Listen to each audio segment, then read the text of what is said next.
मैं दोनों हाथ जोड़ के शीश झुका के आपको प्रणाम करता हूं, आपका अभिनंदन करता हूं। आपने एक नया इतिहास रचा है। यह मध्य प्रदेश है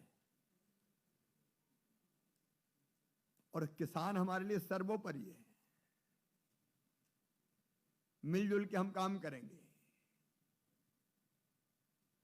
नो आंदोलन नो लड़ाई, मिलजुल कर हम बढ़ेंगे भाई। प्रधानमंत्री जी ने कहा है आत्मनिर्भर भारत, और हमने तय किया आत्मनिर्भर मध्य प्रदेश। और आत्मनिर्भर मध्य प्रदेश का मतलब क्या है? रोटी कपड़ा मकान, पढ़ाई लिखाई दवाई और रोजगार का इंतजाम सबके लिए करना है।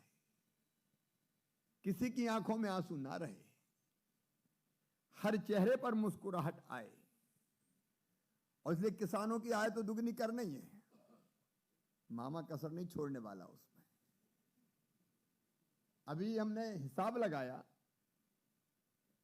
पिछले 8 महीने में 82,000 करोड़ रुपया किसान के खाते में डालने का ऐतिहासिक काम कहीं हुआ है तो मध्य प्रदेश की धरती पर हुआ है। कोरोना काल में भी हमने कसर नहीं छोड़ी, ना कसर छोड़ेंगे। लेकिन मेरे प्रिय किसान भाइयों, आप सब जानते हैं खेती के साथ साथ उद्योग और धंधे हमको लाने ही पड़ेंगे। बिना उनके काम नहीं चलना। और आज दुनिया में चीन में जितनी भी कंपनियां थी, चीन से मोह भंग हो गया है। वो चीन छोड़ना चाहती है और हम कह रहे हैं चीन छोड़ो, आओ हिंदुस्तान की धरती पर, आओ मध्य प्रदेश की धरती पर। और उनको अगर लाना है तो हमारा स्वार्थ केवल यह है कि रोजगार हमें अपने नौजवानों को देना है। अब उसके लिए जमीन चाहिए, जमीन पे ही उद्योग आएंगे। जमीन चाहिए, लेकिन मॉडल ऐसा होना चाहिए कि किसान भाई और बहनों का घाटा ना हो। अब वो जमाने लग गए कि कौड़ी के दाम किसान की जमीन ले ली, ये नहीं होगा। जमीन अगर लेंगे तो जमीन के पूरे दाम भी देंगे और विकास में पूरी तरह से किसान को भागीदार बनाया जाएगा। अगर इंडस्ट्रियल स्टेट बनती है तो किसान की जमीन आप ले रहे हो, तो विकसित भूमि में किसान को भागीदार बनाओ, भागीदार बनाओ। ताकि कल जब उद्योग धंधे आए, जमीन की कीमत बढ़े, तो उस बढ़ी हुई जमीन का पूरा लाभ हमारे किसान भाइयों और बहनों को मिल सके। और ये देश में पहला मॉडल है और मैं समझता हूं देश इसका अनुसरण करेगा, जिसमें विकसित जमीन का हिस्सा हम किसान के हवाले करेंगे।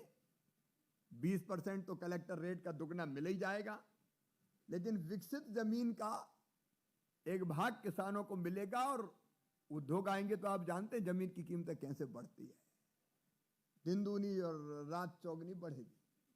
तो उस बढ़ी हुई कीमत का लाभ अपने किसान देवता को मिल जाए, तो उसके भी बच्चों का भविष्य बन जाए और उद्योग आने का मार्ग भी प्रशस्त हो जाए।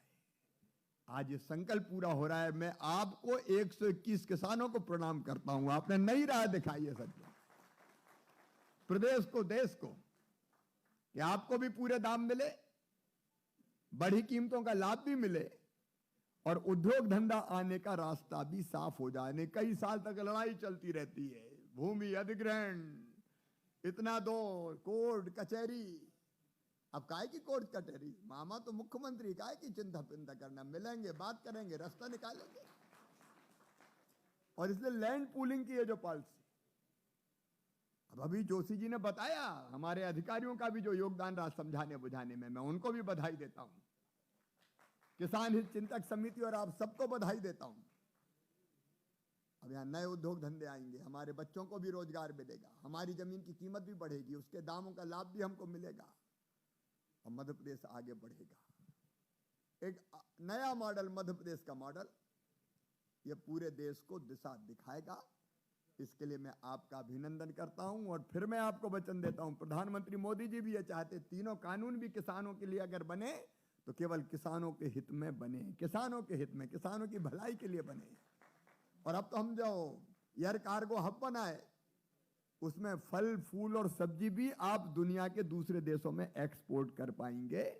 और एक्सपोर्ट करने अगर आप कार्गो हब का इस्तेमाल करेंगे तो खेत से कार्गो हब तक लाने का जो किराया है फल सब्जी फूल का, उस वो किराया भी आधा सरकार आपको देगी। तो किसानों के हितों वाली सरकार। लेकिन मिलकर हम सबको आगे बढ़ना है, क्योंकि आज और कार्यक्रम है, लोग इंतजार कर रहे हैं। मैं तो आपका अभिनंदन करने आया हूं, आपने नई राह दिखाई है। नया इंटरनेशनल एयरपोर्ट भी बनेगा, लॉजिस्टिक हब भी बनेगा, नए उद्योग भी आएंगे, और मेरा किसान भाई और बहन और मेरे किसान बेटे बेटी भी आगे बढ़ेंगे। आप सबको बहुत बहुत धन्यवाद, प्रणाम। आप